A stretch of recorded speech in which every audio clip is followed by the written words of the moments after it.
अरे नीरू, आज आप मेरे कमरे में आकर कैसे बैठी हो? सोना नहीं है क्या? क्या हुआ, आप परेशान लग रहे हो? भाभी आओ ना मेरे पास बैठो। हाँ नीरू, मैं आपके पास हूँ। क्या हो गया आपको?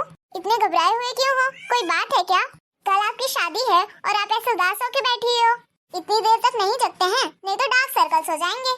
फिर मेरी प्यारी सी ननद के फेस में फेशियल का ग्लो ही नहीं आएगा। भाभी आपको तो फेशियल की ग्लो की पड़ी है, यहाँ तो मेरी जान जा रही है। भाभी मुझे तो बहुत घबराहट हो रही है और बहुत डर भी लग रहा है। पता नहीं मैं शादी के बाद कैसे वहाँ पर रह पाऊंगी, कैसे उस घर में मैं एडजस्ट कर पाऊंगी। पता नहीं मैं आपके जैसी बन पाऊंगी या नहीं। मैं दूसरे के घर जाके कैसे सब कुछ मैनेज करूंगी भाभी, मुझे बहुत डर लग रहा है। अरे पगली, क्यों नहीं मैनेज कर पाओगी? तुम सब कुछ मैनेज कर लोगी, मुझे पूरा विश्वास है तुम पर। मुझे पता है तुम सब कुछ देख लोगी और सब कुछ कर लोगी। मैं जानती हूँ शादी के पहले थोड़ी थोड़ी घबराहट होती है, क्योंकि दूसरे के घर जाना है, वहाँ हर तरह के लोग रहते हैं। कैसे मैनेज करेंगे हम सब? हम उनमें से किसी को भी नहीं जानते, लेकिन कोई बात नहीं, हम धीरे धीरे सबको पहचानने लग जाते हैं। और वैसे भी और किसी को जानो या नहीं जानो, देव को तो जानती हो ना तुम, फिर तो तुम्हें कोई दिक्कत भी नहीं होनी चाहिए। और तुम्हारी तो लव मैरिज है, तुम तो पहले से सबको थोड़ा बहुत जानती हो। अब मुझे देख लो, मैं किसी को भी नहीं जानती थी यहाँ पर। फिर भी भाभी मुझे बहुत डर लग रहा है। जैसे जैसे शादी की डेट पास आ रही है, वैसे वैसे मुझे और भी ज्यादा घबराहट हो रही है। फाइनली कल मेरी शादी है, मैं इस घर से हमेशा हमेशा के लिए चली जाऊंगी। और उस घर में जाकर मैं कैसे रह पाऊंगी? भाभी आपने तो इस घर में आकर सब कुछ एडजस्ट कर लिया, सारी चीजें अच्छे से मैनेज कर ली, सबकी आपकी बहुत अच्छे से बनती है, सब आपसे बहुत प्यार करते हैं। पता नहीं मैं उस घर में अपने लिए जगह बना पाऊंगी या नहीं बना पाऊंगी। आपने तो इस घर में हर एक इंसान के अंदर अपनी जगह बना ली है, कोई आपके बिना नहीं रह पाता, सब आपको बहुत प्यार करते हैं। अरे नीरू, आप टेंशन मत लो, आप भी सब कुछ कर लोगे, मुझे पूरा विश्वास है। आप भी जिस घर में जाओगे ना, उस घर में सिर्फ खुशियाँ लेके जाओगे और सबके दिल में आप बहुत जल्दी से जगह बना लोगे। और आप हो इतने प्यारे, और मैं इस घर में जल्दी इसलिए जगह बना पाई सबके दिलों में, क्योंकि इस घर के सारे लोग अच्छे थे, इसलिए मुझे समय ही नहीं लगा। और आप जहाँ जा रहे हो ना, वहाँ पर भी सब लोग अच्छे हैं, और आपके देव जी तो हैं ही अच्छे, उनको मैं अच्छे से जानती हूँ। वो आपको किसी भी तरह की कोई भी कमी महसूस नहीं होने देंगे। नई जगह में थोड़ा सा डर, घबराहट और एडजस्ट होने में थोड़ा सा टाइम लगेगा, लेकिन कोई बात नहीं, धीरे धीरे सब मैनेज हो जाएगा। अरे मेरी लाडो रानी अभी तक सोई नहीं? हाँ मम्मी जी, अभी तक नीरू जग रही है और मेरे कमरे में आकर बैठी है। बोल रही है उन्हें बहुत घबराहट हो रही है, उन्हें बहुत डर भी लग रहा है। समझ सकती नीरू बेटा, हर लड़की को शादी के पहले घबराहट होती है। सब लड़कियों को यही लगता है कि हम दूसरे के घर में जाएंगे तो सब कुछ कैसे मैनेज कर पाएंगे। लेकिन बेटा, शादी तो एक परंपरा है, निभानी तो पड़ती है, जाना भी पड़ेगा तुम्हें।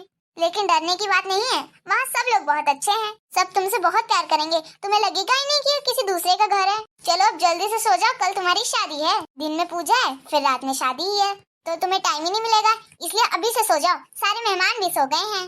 मम्मी, क्या मैं आज भाभी के पास सो जाऊं? मुझे अकेले नहीं सोना है। अरे नीरू, इसमें चिंता करने की क्या बात है, आप मेरे पास ही सो जाना आज के लिए, मुझे भी अच्छा लगेगा। कल तो आप वैसे भी इस घर से चले जाओगे, आज हो तो कम से कम आज तो मेरे साथ सो जाओ, ढेर सारी बातें करेंगे हम दोनों। चलो ठीक है, मैं जाती हूँ मेरे कमरे में, आराम करती हूँ, और तुम भाभी और ननद एक साथ सो जाना, ठीक है? ठीक है मम्मी जी, जाइए, आप परेशान मत होइएगा, आपको तो सुबह हमसे भी जल्दी उठना पड़ेगा। ठीक है बहू, मैं जाती हूँ। नीरू, आप ऐसे मत डरो, मैं हूँ ना आपके साथ, कोई भी प्रॉब्लम होगी ना वहाँ, सबसे पहले आप मुझसे शेयर करना, कुछ भी होगा मैं सब कुछ ठीक करूंगी, मैं आपका साथ कभी नहीं छोड़ूंगी। थैंक यू सो मच भाभी, आप हो ना तो मुझे किसी भी चीज का डर नहीं है, और मैं पूरी कोशिश करूंगी आपकी जैसी स्ट्रांग बनने की। चलो ठीक है, जल्दी से सो जाते हैं, फिर कल सुबह भी उठना है। गुड नाइट भाभी। नीरू एकदम ही बच्ची है, भगवान इनकी जिंदगियों में बस खुशियाँ खुशियाँ देना, किसी चीज की कोई कमी नहीं हो, हर सपने इनके पूरे करना। क्या हुआ मम्मी जी, आप इतनी उदास क्यों हैं? आपको नीरू की याद आ रही है क्या? नीरू इस घर से शादी करके चली गई तो यहाँ पर तो बहुत सुना सुना लगता है माँ जी। हाँ बहू, बहुत सुना सुना लगता है नीरू के बिना इस घर में, ऐसा लगता है कहाँ से आती होगी मम्मी मम्मी करते हुए। बोलती थी मम्मी ये चाहिए, मम्मी वो चाहिए, और अगर उसको उसके काम की चीज नहीं मिलती थी तो पूरा घर सर पर उठा लेती थी। अब ऐसा लगता है कि कोई है ही नहीं इस घर में। हाँ मम्मी जी, नीरू की याद तो मुझे भी बहुत ही आ रही है, लेकिन क्या करें, उन्हें बार बार परेशान भी तो नहीं कर सकते फोन करके।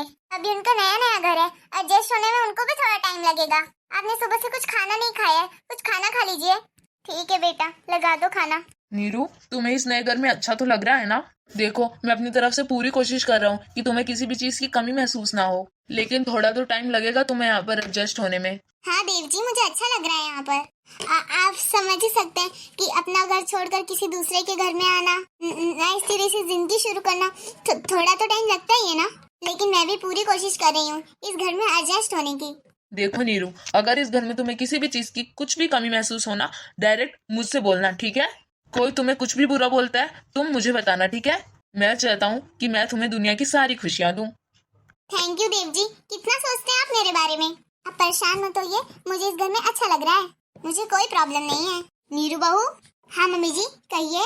नीरू बहू, कल सुबह तुम्हें 4 बजे उठना है, ठीक है? और 5 बजे नहा धोकर अच्छे से रेडी हो जाना, क्योंकि हमारे घर में पूजा है।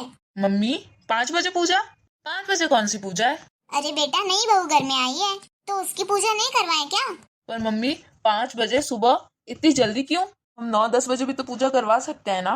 फालतू में नीरू को 4 बजे उठना पड़ेगा, फालतू में परेशान होगी। एक काम करो, आप सुबह 10 बजे की पूजा रखवा लो। अरे भैया, आपको तो बहुत प्रॉब्लम हो रही है कि भाभी 4 बजे उठेगी। मम्मी भी तो उठ रही है ना 4 बजे, फिर आपको क्यों दिक्कत हो रही है? सिर्फ आपकी बीवी को थोड़ी ना उठा रहे हैं, घर के बड़े हैं तो कुछ सोच समझ के ही बोला होगा ना। टीना, तू चुप कर, तेरे को कुछ भी नहीं पता। मम्मी बोल देगी ना मम्मी को जो बोलना रहेगा। बेटा मैं क्या बोलूं, मुझे जो बोलना था मैंने बोल दिया है। मन होगा तो अपनी बीवी को बोल देना उठने के लिए, और अगर नहीं होगा तो उसमें अब मैं क्या कर सकती हूँ। अब तुझे लगता है कि तेरी बीवी को बहुत ज्यादा कष्ट हो जाएगा 4 बजे उठने से? ये तो तुझे लग ही नहीं रहा है कि तेरी माँ भी उठेगी 4 बजे। वो तूने एक बार भी नहीं सोचा, बीवी के बारे में तूने झट से सोच लिया कि उसे परेशानी हो जाएगी। नहीं नहीं मम्मी जी, ऐसी कोई बात नहीं है। मैं सुबह 4 बजे उठ जाऊंगी और टाइम से तैयार भी हो जाऊंगी। घर की पूजा में वैसे भी देरी नहीं करनी चाहिए। चलो कम से कम बहू को तो करे, नहीं तो बेटा मेरा तो बावला ही हो गया है। जब देखो बीवी के आगे पीछे घूमता रहता है पूरा दिन। अभी कल ही आई है ये बीवी घर में, तब से देख रही हूँ, ना ऑफिस जाना है ना कहीं जाना है, 24 घंटे घर में बैठ के बीवी के आगे पीछे घूमता रहता है। अरे मम्मी, मैंने ऑफिस से छुट्टी ले रखी है 1 हफ्ते की। जब नीरू वापस अपने घर जाएगी पत फेरे के लिए, जब मैं वापस से ज्वाइन कर लूंगा, वैसे भी तब मेरी छुट्टी भी खत्म हो जाएगी, फिर तो हमें जाना ही पड़ेगा ऑफिस। चलो मम्मी, मुझे नींद आ रही है, और हाँ मुझे डिस्टर्ब मत कर देना सुबह। आप लोगों की घर की पूजा है तो आप लोग अपने हिसाब से कर लेना, मैं 9 बजे के पहले नहीं उठने वाली हूँ। अरे बेटा, तुझे मैं क्यों परेशान करूंगी? तुझे कॉलेज जाना रहता है, पढ़ाई करनी रहती है, मैं भला तुझे क्यों परेशान करूंगी? तू जा बेटा अपने कमरे में आराम से सो जाना, मैं तुझे डिस्टर्ब नहीं करूंगी।